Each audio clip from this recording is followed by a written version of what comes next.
The shower turned cold halfway through. Then the dishwasher only ran lukewarm. You went out to the garage, found the water heater, and somebody somewhere told you there's a little red reset button that fixes this. That red button is real enough, but most videos skip the part that actually matters. Resetting a water heater means two completely different things, and which one applies to you depends entirely on whether your tank runs on electricity or gas. Push the wrong thing and you'll either waste an hour or paper over a problem that's getting worse. I've read the manufacturer manuals and trade plumbing guides so you don't have to stand there guessing. Let me walk you through it. Start with one question. Is your heater electric or gas? Look at the top and bottom of the tank. If there's a thick power cable running into a junction box up top, it's electric. If there's a gas line and a little control box with a knob down near the floor, it's gas. That answer decides everything else. On an electric tank, the reset button is a genuine red button and it has a real name. It's the ECO, short for emergency cutoff. It sits on the upper thermostat, hidden behind a metal panel and a thick layer of insulation, and it works as a safety switch.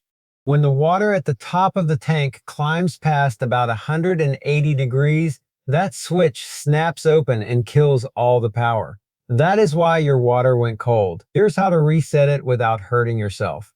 First, go to your breaker panel and shut off the breaker for the water heater. This is a 240 volt appliance, so you never open it up with the power still live.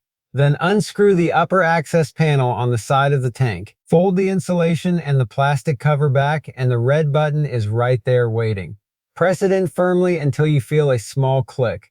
Put everything back, flip the breaker on, and wait. A full tank needs 30 to 60 minutes to reheat, so don't panic when the water isn't instantly hot. And notice this while you're in there. If that red button was already pushed all the way in, the ECO was never your problem. Your cold water is a tripped breaker, a dead thermostat, or a burned out heating element instead. If you have a gas water heater, there's no red reset button to find. Gas tanks don't have one. For you, resetting means relighting the pilot and cycling the gas control valve down near the floor. On older units, turn the gas control knob to off, wait a full 5 minutes for any built-up gas to clear out, then turn it to pilot. Hold the knob down and click the igniter until the little flame catches. Keep holding for about 30 seconds, release, and turn the knob to on. On newer electronic valves, you'll see a small status light instead. Same idea, but you turn it off, wait, then hold the knob on pilot while you click the igniter until that status light starts blinking. If the pilot lights but won't stay lit, stop chasing the reset. That's almost always a worn-out thermocouple or a failing gas valve. That's a parts problem, not a technique problem. Got a tankless unit, that small box mounted on the wall? Don't just stab the reset. Read the error code on the display first, because that code is the unit telling you exactly why it shut itself down.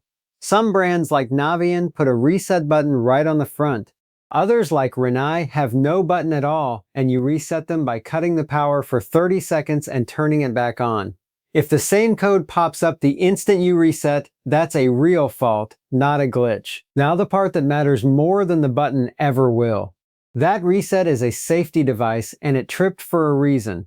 Treat one reset as a free pardon. Treat a second trip as the heater telling you a part has failed. On an electric tank, a button that keeps popping usually traces back to one of 4 parts.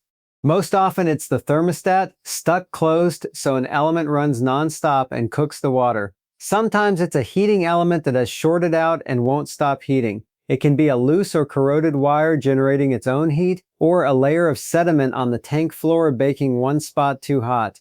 The parts themselves are cheap, often $20 or $30. The danger is the 240 volts you're probing to find the bad one, which is why plenty of people hand this off to a plumber for $150 to $300. One more tell: if the button won't stay in and pops right back out, don't force it. The fault is still live and the heater is refusing to let you override a real safety problem. So don't keep mashing a button that keeps tripping.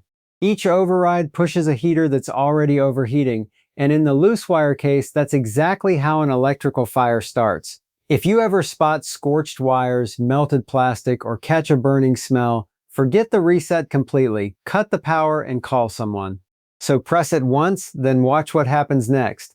If the water heats up and stays hot, you're done, and it was a one-time fluke. If that button trips again a day or two later, this isn't a reset problem anymore. A part has failed, and now you know which suspects to hand your plumber.